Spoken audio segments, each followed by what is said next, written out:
Daisy chains and sweet champagne, and 2 days alone with you. Not too far from the city by car, or maybe we can make a more romantic trip by train to the country. It's where I want to be with you for the week. Welcome to Heritage Homestead Creations on another rainy day. It's been so rainy, but it looks like we're gonna start breaking up here in a little bit, which is good because we got to run freezers and stuff on the solar. And what do we have for you today? All right. Making some bacon seasonings for our hogs. Making bacon, huh? So we thought we would share our recipes for. All right, so those of us who, many of you know that we make almost everything. We make a lot of our own stuff. And most of you who've moved over here know that we have 4 pigs that are going to the butcher in 4 days. In 4 days. And most of you know that T and I don't advocate buying certain things from the store, specifically things like pre-mixed seasonings. We have some of them, but we have not used in a long time because it has MSG in it. MSG and other stuff. So a long time ago, I used to buy the pre-mixed seasonings, and when we started cutting things out of our diet, we said, not having this anymore. MSG was one of the things. High fructose corn. You cut it out of your diet. I never had it in my diet because I've got 2 family members. Throw that on the ground. Allergic to it. Yeah. So it'd be a quick, simple, short video. So y'all should get pen and paper.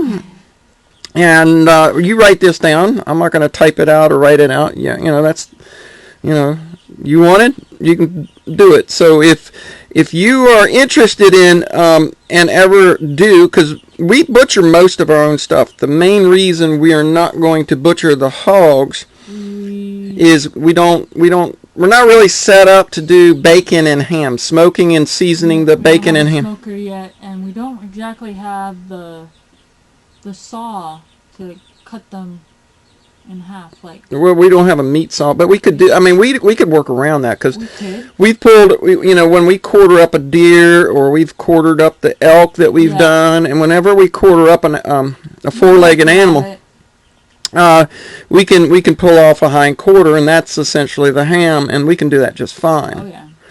But seasoning it's something. We really need some kind of walk-in cooler so it can sit cool for a period of time. That might be down the road. Yep. But so we've used this seasoning mix on everything. Well, yeah, especially since you and I have been together. Yep, on everything. So so we got all the turkeys out there, and we'll use the same seasoning mix to make different turkey sausages when we run them through. And we do have a grinder, so we grind up our own meat. But again, since we're going to have that, and that's it. That's the only reason why we're going to have them do it is because we don't have a smoker. We want some really well seasoned bacon. You'll fall asleep on me? No. I just had to go on. And I want some really well seasoned ham, because I'm sure we could do it, but because of that, they're going to do it all. Because I did negotiate with this is the butchers that we are taking them to are Quakers.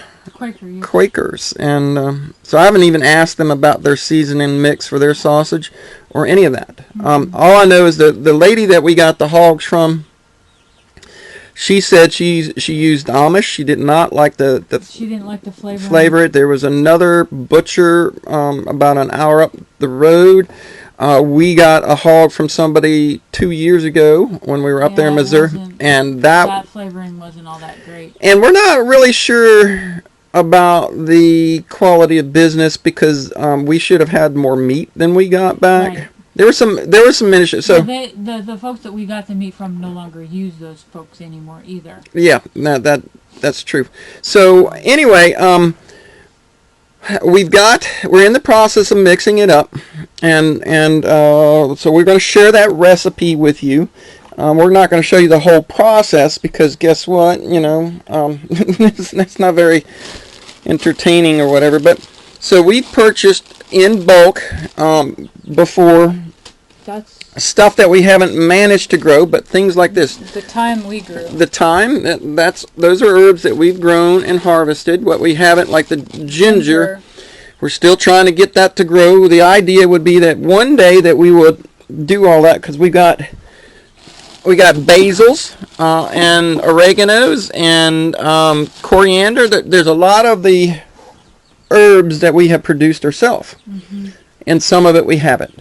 So you do the best you can. You get what you can that is your own, the best you can, and you work on that, and you try and get more and more and more, and then so we got a variety of things here. That's what we've got laid out is just a mess of everything like black pepper. We can't produce that yet, and I don't know if we'll ever will. So that's one of those things that you just stock the heck up on for a very long time. Yeah. So what we're going to do, I guess it will make it short and sweet because this video is going to get too long, is go through the original recipe, and I've got 2 of them here, and I'll let T read them out to you because she's got her glasses on. I don't have my reading glasses.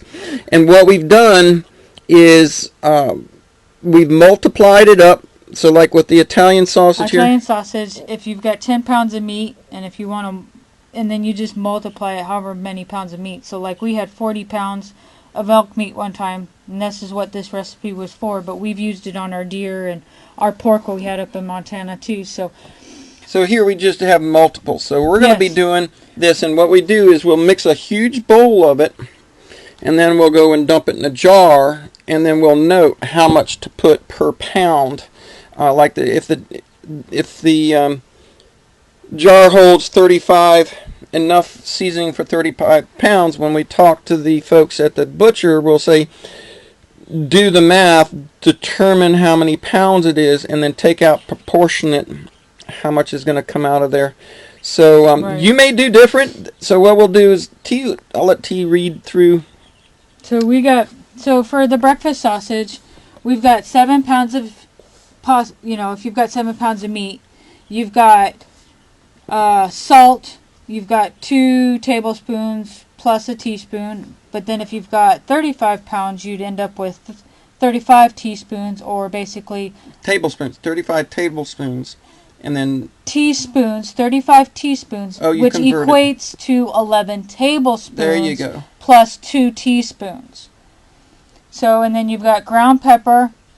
For 7 pounds, you've got 1 3/4, and if you multiply that by 5, because that's what we did here, you'd end up with 8 3/4, or 2 tablespoons plus 2 3/4 of teaspoons. So, and then you've got sage, which is 3.5 for 7, or 17.5. That equates to 5 tablespoons and 2.5 teaspoons. Ginger, you guys can kind of see all that. Ginger, 2.5 to 12.5, because you're multiplying it. 4 tablespoons to a half teaspoon. Nutmeg, 1 3/4 to 8 3/4, and 2 tablespoons and 2 3/4, which is the same for your thyme and paprika on your breakfast sausage. If you come down, you've got the Italian sausage. We did 10 pounds of meat, but then when we butchered our elk, we ended up having 40 pounds. So we just multiplied that by 4. So let's just read the main So you've got garlic cloves, or if you don't have any garlic cloves, you can use ground garlic. basil, oregano, rosemary, fennel, dry white wine, salt, and ground pepper. And the dry white wine is Optional. However, it makes a huge difference. It does. It's a huge thing. We will probably get a bottle of it to take with us for them. That's the determination. And I don't know whether whether we can finagle them to use it or just use the If not, then we can. You can always add it right before you cook. Add it while we cook, yes. So then it'll cook in and everything as you cook. Yeah, it'll cook in. So here's another thought for you. How we apply the seasoning when we're grinding. So let's say we're going to grind up our meat and we're butchered, and we've taken like a front quarter, and we've got our big cutting board over here. Yeah. And we dice everything up into little chunks that fit into our grinder. We run all meat through once with the big, larger hole grinding plate. Yes. We don't use the smaller hole grinding plate because it tends to almost puree meats till you end up looking like I want to say you don't want McDonald's meat. Yeah, it starts to look like pink slime if you do more than one grinding. So we'll have big chunks, and then we'll add the seasoning in after the first grind. And one of our huge, actually there's another one way back there. Yeah, I'm not digging that. No, you don't have to, but that thing's huge. That is a big commercial mixing bowl that allows us to put, I think we could easily put 20 pounds of meat in that. I think so. We could do a whole lot of mixing at once. And then we'll mix the seasoning in, and then you can roll it and roll it and roll it and mix it. And run it through the grinder again with the seasoning so everything's incorporated really well. And it melts together very well. So we're getting prepared for it. I'm not going to show you the whole mix because, what you're going to end up with is this is our last batch of breakfast sausage, which we did that to our venison last fall. And one of the things you don't want to use is with your salt is you want a kosher salt or a canning salt. You don't want to use an iodinized salt in any of your and we've used seasoning mixes.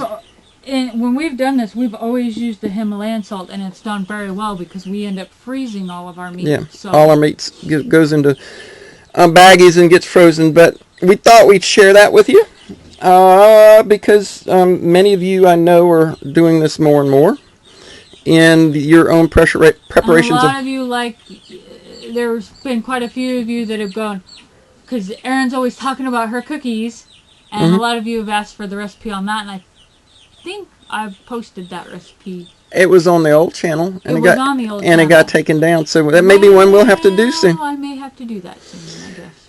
All right, folks. Long enough video. When you're raising, for those of you who will be, I know there's a bunch of you that will be raising your own meat. Give this recipe a shot because it's one that we enjoy it. We really like it above and beyond a lot of the commercial mixes. Stuff, because the flavor is greater. Especially when you can grow your own herbs and you know where it's coming from, and it just gives it that much better flavor. So there you go, folks. I hope you enjoy. Give it a shot. Give it a taste the next time you butcher up a deer or a pig, or if you want to make turkey sausage or whatever meat you do that with. Lamb works good. I mean, anything that you're doing it with. Yep. So on that note, I'll say bye-bye. Bye.